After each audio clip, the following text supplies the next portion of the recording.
President William Ruto has a lead, and I would say commanding lead compared to the rest of 32% as the person who Kenyans would vote for if elections were held within that particular time.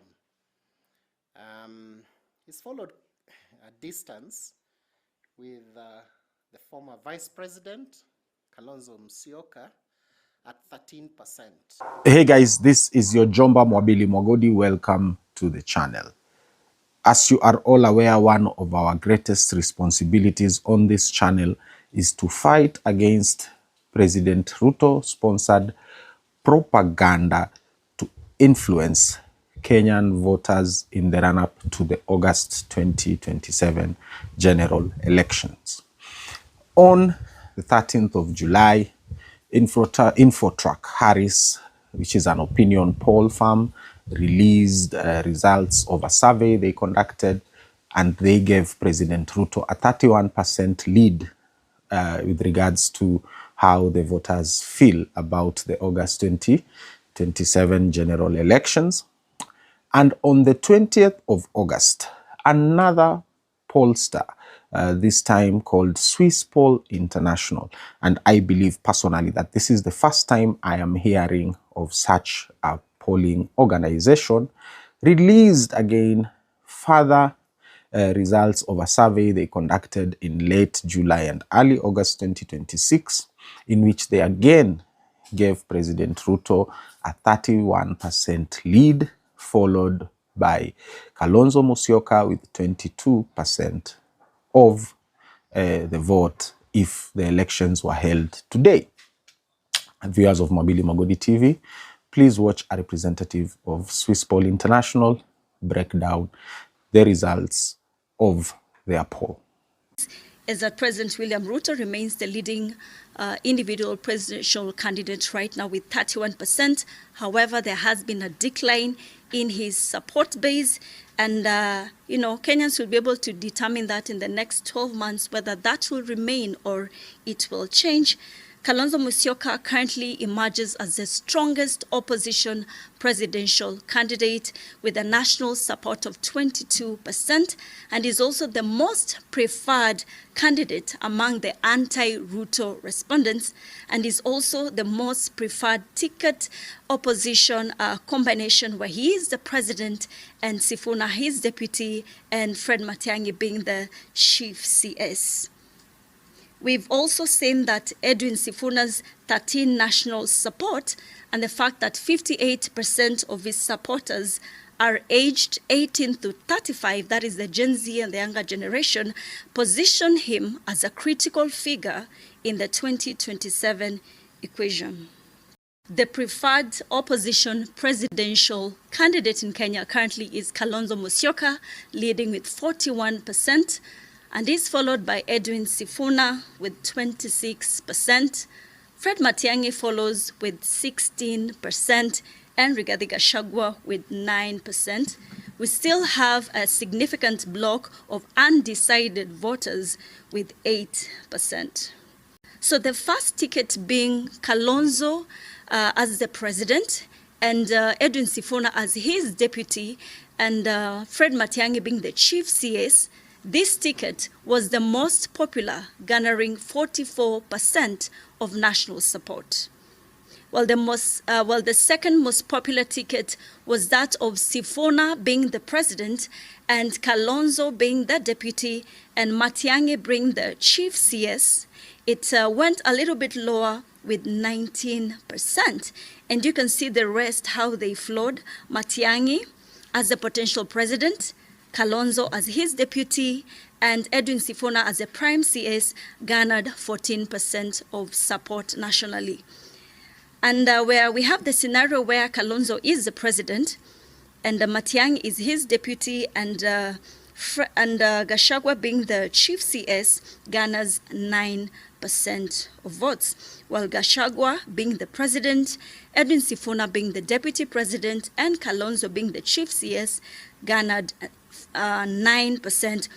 Without wasting time, I just want to tell you, viewers of Mwabili Mogodi TV, This is another attempt at President Ruto deploying the use of propaganda to influence how Kenyans are thinking. The truth of the matter is that no single Kenyan has any appetite for Kalonzo Musyoka as the President of the Republic of Kenya. And this is because Kalonzo Musyoka is viewed as a system stooge. Kalonzo Musyoka anatazamwa na Wakenya wengi kama tapeli, conman, watermelon. Now, the only reason why President Ruto is pushing hard to make sure that Kalonzo Musyoka is still in the conversation for the August 2027 presidential race is because Kalonzo is the weakest link in his attempt to garner re-election in August 2027. When you look at some of these numbers that are presented here, especially if I go into the ticket combinations, these people are putting Kalonzo together with Sifuna and Matiang'i. So Kalonzo as presidential candidate, Sifuna as deputy presidential candidate, and Fred Matiang'i as prime cabinet secretary. First of all, here on Mwabili Mogodi TV, we take great exception at the unconstitutional position of prime cabinet secretary. It does not exist. And for as long as whoever it is that Kenyans decide is going to run for president is going to be a constitutional and rule of law candidate, then hatufai kudiscuss kabisa mambo ya prime CS. That aside, so Kalonzo Musyoka spends a whole month or maybe months sleeping in Seikuru, okay, as people like Edwin Sifuna go out there, put themselves on the line, put their lives on the line to campaign, to bring Kenyans together, sawa, in an effort to galvanize the people behind his presidential campaign.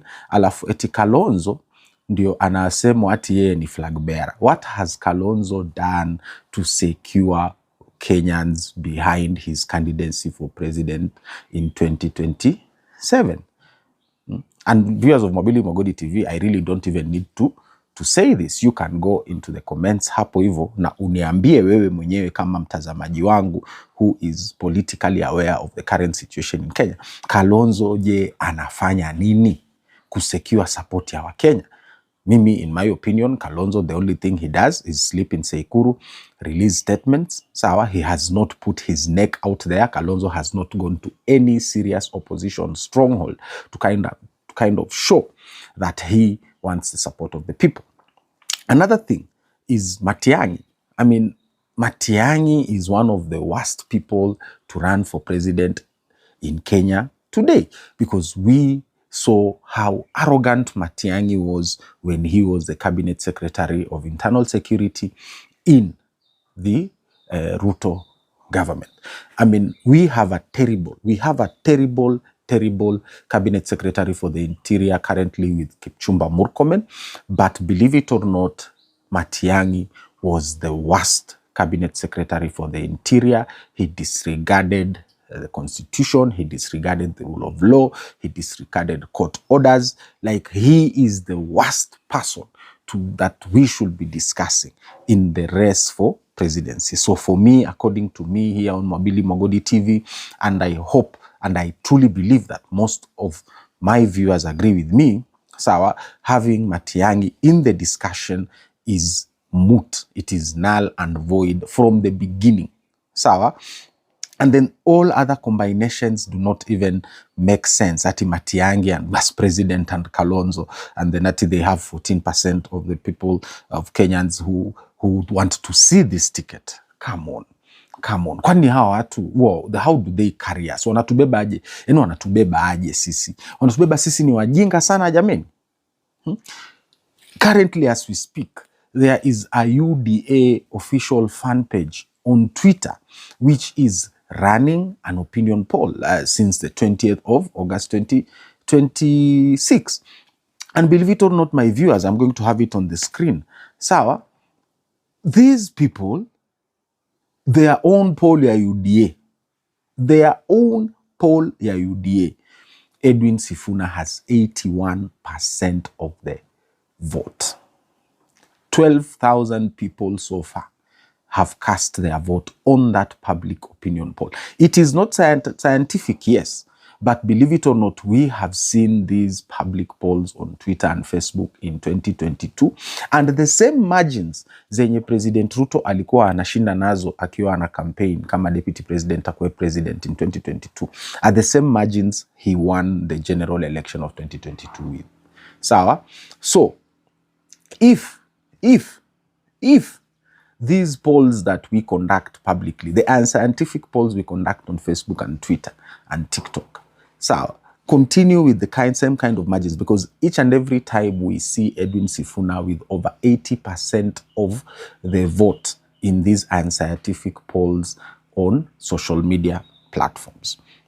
Therefore, my viewers of Mwabili Mogodi TV, I highly advise you that these opinion polls are conducted from State House. In fact, I highly believe that ni President Ruto mwenyewe wanachukua ile simu na kupigia watu ambao wamechaguliwa katika hizo polls na kuwaambia, haya sasa wewe sema ni mimi hapa ndio niko most popular na kutumia M-Pesa sasa hivi. I highly believe that is what is happening, because there is no single Kenyan in their right mind.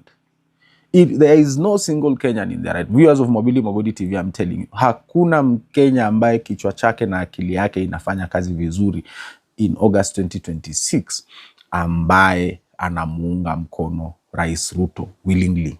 It is either you are blackmailed or you are paid. It's only two things that happen, and that is why they say two-term.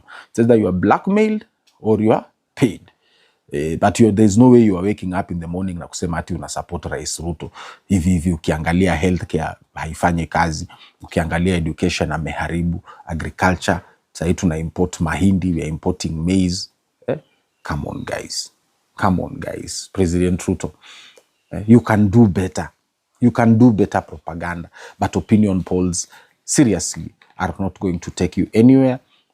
The people know who they want as their candidate for president in August 2027. It is not Kalonzo Musyoka. It is not Fred Matiang'i. So stop trying to look for your own enemies. Sawa, usianze kutafuta opponents wako ati wewe ni kwamba sasa ati utajitafutia opponent wako ambaye utaenda naye against in 2027. No, it doesn't work like that. The people have their presidential candidate, and the people shall vote for that presidential candidate overwhelmingly. Over 80% of the vote. In fact, over 80% of the vote is going to go to your opponent in August 2027, and you will lose that election fair and square, whether you like it or not. Asanteni sana, my viewers, for your support. This is your Jomba Mwabili Mogodi. Continue the conversation in the comments below as usual.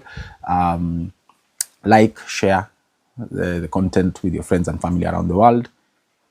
Subscribe if you are not subscribed to the channel yet. Asanteni sana.